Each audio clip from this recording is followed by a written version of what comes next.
Austria-Hungary's military reputation in World War I is not exactly a positive one. Its initial attempt to conquer the much smaller Serbia was a complete catastrophe and, many of its efforts on the Eastern Front were equally as bad. Its navy struggled to achieve much value, and its military casualties were incredibly high.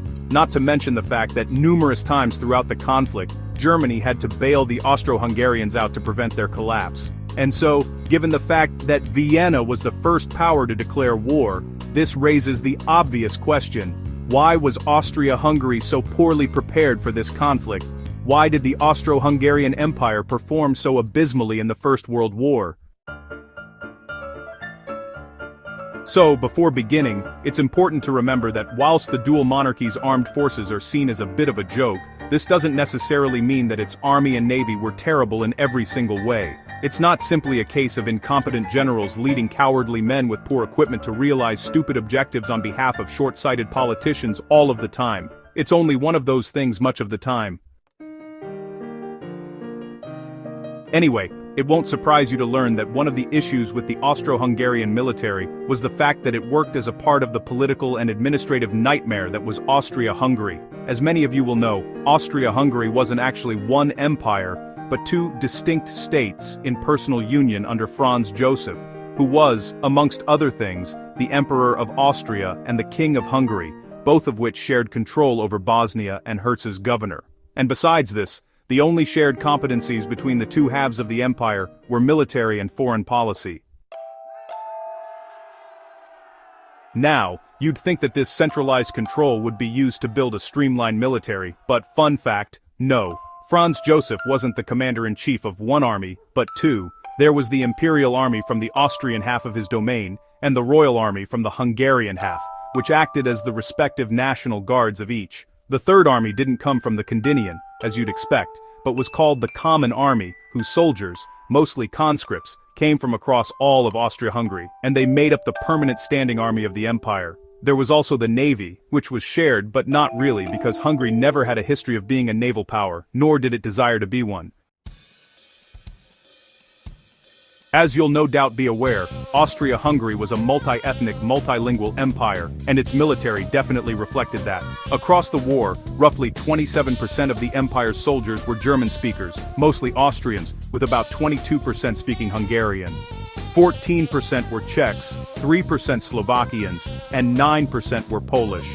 8% were Ukrainian or Ruthenians, 1% Italian, 6% Romanian, 7% Serbian, and 3% spoke Slovene. And, by the way, they weren't grouped up into regiments based upon shared language, but instead, it was based upon where you lived in the empire, which meant that languages were often very dispersed. Now you'd think that the sheer number of languages spoken would make communication in the thick of battle difficult. And you'd be right. Many soldiers didn't understand the men that they were serving with. And to make matters worse, the majority of the Austro-Hungarian officer class were Austrians and, well, Hungarians. You see, the government didn't want to have too many experienced officers from national minorities because, if they ever rebelled, then said veteran strategists could make things harder for Vienna and Budapest. As such, men from these minorities were often led by officers who could barely communicate with them, although, technically, they were required to learn the language of their subordinates.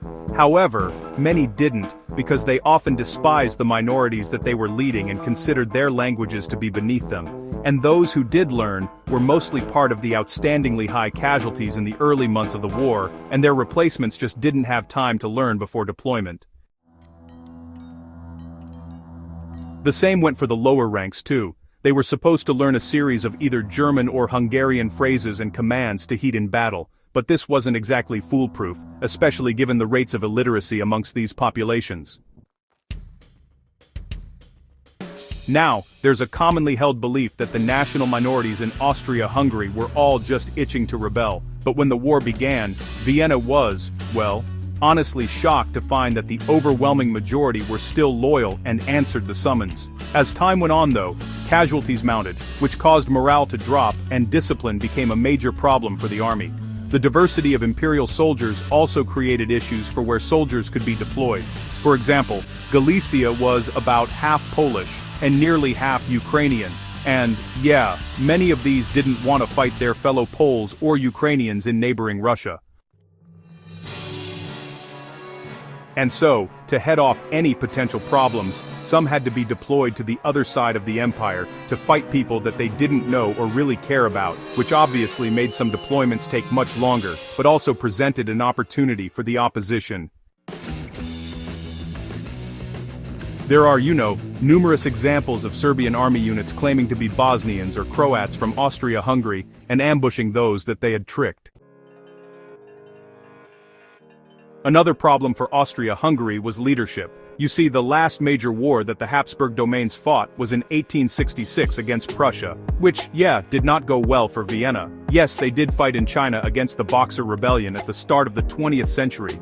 But the numbers involved were tiny, and honestly, the conflict wasn't much of a learning experience. Anyway, Austria's loss in 1866 led to the Austrian Empire morphing into the Austro-Hungarian Empire in order to stop it from disintegrating, and the lack of war-making in the half-century that followed meant that, from a practical standpoint, the Austro-Hungarian military leadership had little valuable experience.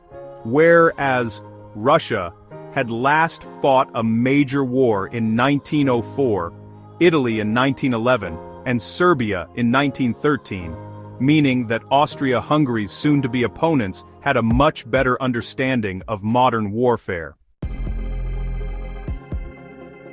Also, unlike the Habsburg domains, those armies weren't led by a certain Comrade von Hötzendorf whose abilities did not help the common imperial and royal army's performances. So, like many of his contemporaries, Hötzendorf believed in the cult of the offensive, seeing it as being the most efficient way to utilize soldiers. The idea being that soldiers sitting on the defensive were prone to laziness and desertion, whereas soldiers on the offensive were, too busy trying not to die to lose focus.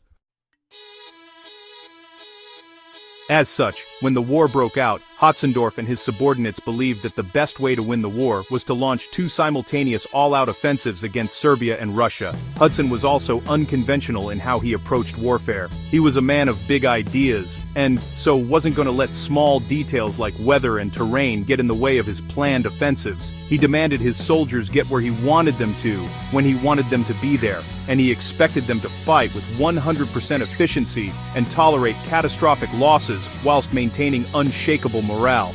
This didn't happen and his plans fell apart numerous times.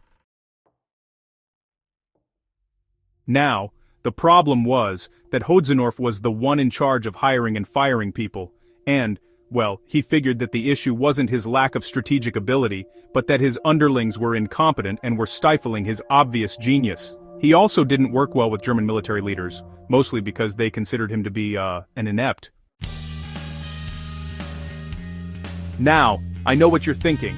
Once it became clear that Hötzendorf wasn't working well, surely the emperor could have just dismissed him.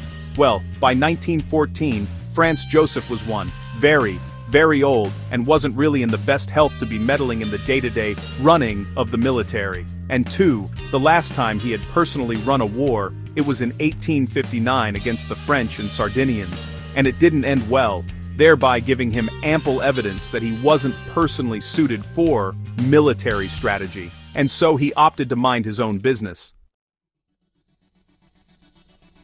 And things were made much worse by the numerous problems across Austria-Hungary's political system. As previously said, the dual monarchy was formed after the disaster of 1866 and saw Vienna give major concessions to the Hungarians in order to save the empire.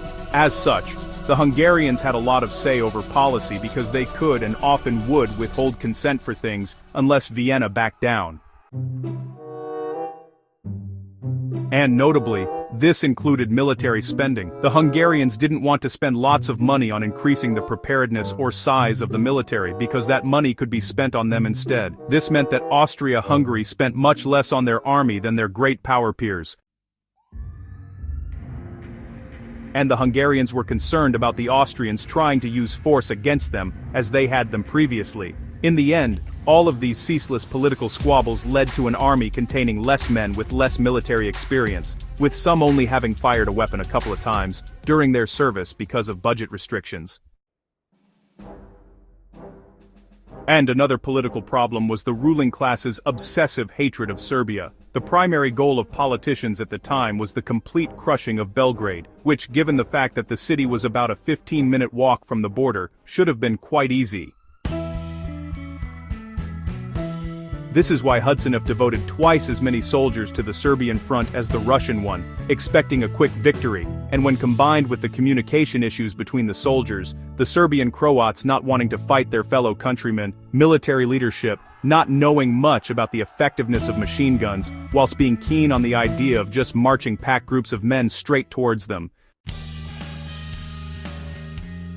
Further compounded by their opponents being more clued up on the reality of modern warfare. And when combined, these factors meant that the opening actions of the war were unbelievably costly for the dual monarchy. The initial invasion of Serbia in July 1914 was undertaken by about nearly 500,000 soldiers.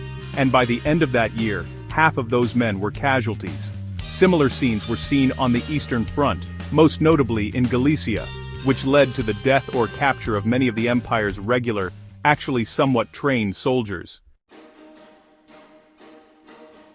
And by mid-1915, the army was so degraded that it needed constant help and oversight from the Germans to keep it running, and barely, a position from which it would never really recover.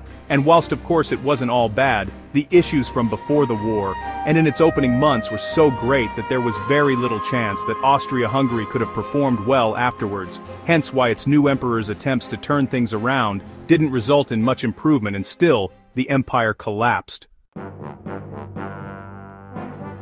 I hope you enjoyed this episode, with a special thanks to my patrons James Bizernit Sky Chappelle, Katowitzka, Gustav Swan, Marvin Kasol, Winston Quood, Anthony Beckett, Wyan Hockey, Alex Schwinn, Andy McGee, Paul H., Mohammed AF, Firefly Coppertone, Uduan, Wang Shuen, L. Diamondrod, D. Martin the McWare, Captain Psydog, Spencer Lightfoot, Respectable Level of Chaos, Robert C. Perkins, The Flying Deutschland Castle Bravo, Kimoon, Yun Michael Halbert, Raj Mahana Panaka, Starry Nights Kitro, The Jim Stanham Bonnie Bounds, Jim Sternberg, Remco Heusman, Charles the First Bet, Kabat, and Lord Beak.